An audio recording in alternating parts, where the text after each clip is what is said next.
பக்ரீத் பண்டிகை இன்று நாடு முழுவதும் கோலாகலமாக கொண்டாடப்பட்டது. கோவை மாவட்டம் தமிழ்நாடு முஸ்லிம் முன்னேற்ற கழகத்தின் சார்பில் சிறப்பு பிரார்த்தனை குனியமுத்தூர் NSK திருமண மண்டபத்தில் நடைபெற்றது. தமுமுக மாநில பிரதிநிதி சாதிக் அலி அவர்கள் பக்ரீத் திருநாள் உருவான வரலாற்று நிகழ்வினை சொற்பொழிவு ஆற்றினார்.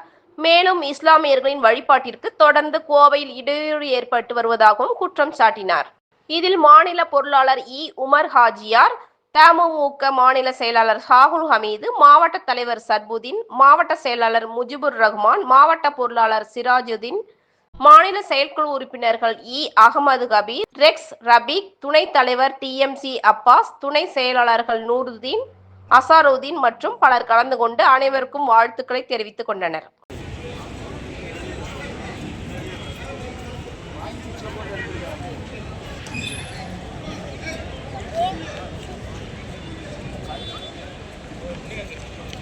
தமிழ்நாடு முஸ்லிம் முன்னேற்ற கழகத்தின் சார்பாக எங்களுடைய ஈத் பெருநாள் நல்வாழ்த்துக்களை தெரிவித்துக் கொள்கிறேன்.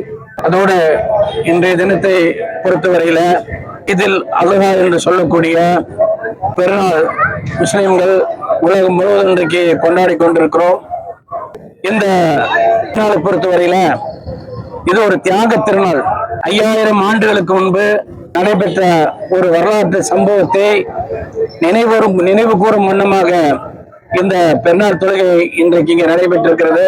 இன்றைக்கு முஸ்லிம்கள் ஏறத்தாழ 17.25 லட்சம் முஸ்லிம்கள் சவுதி அரேபியாவுடைய கஅபா என்று சொல்லக்கூடிய அந்த புனிதமிக்க தலத்திலே இன்றைக்கு ஹஜ்ஜுக்காக ஒன்று குழுமி இறைவனை துதித்துக் கொண்டிருக்கிறார்கள். ஹஜ்ஜுக்கு செல்லாத முஸ்லிம்கள் அவருடைய ஊர்களிலே இன்றைக்கு ஆடு மாடு போன்ற வகைகளை குர்பானி கொடுத்து அந்த குர்பானி மூலமாக தங்களுடைய உறவினர்களுக்கும் அதே நேரத்தில் அண்டை வீட்டாருக்கும் இன்னும் எல்லா சமூக மக்களுக்கும் அதை வழங்கி அதை சமைத்தும் வழங்குகின்றார்கள். மகிழ்ச்சியோடு இன்றைக்கு கொண்டாடி கொண்டிருக்கிறார்கள். ஒரு மிகப்பெரிய ஒரு சகோதரத்துவத்தை, மிகப்பெரிய ஒரு நேசத்தை, ஒரு சகோதரத்துவம் இந்தியாவிலே நிலவ வேண்டும் என்ற எண்ணத்தின் அடிப்படையிலே இந்த நிகழ்வு நடக்கிறது.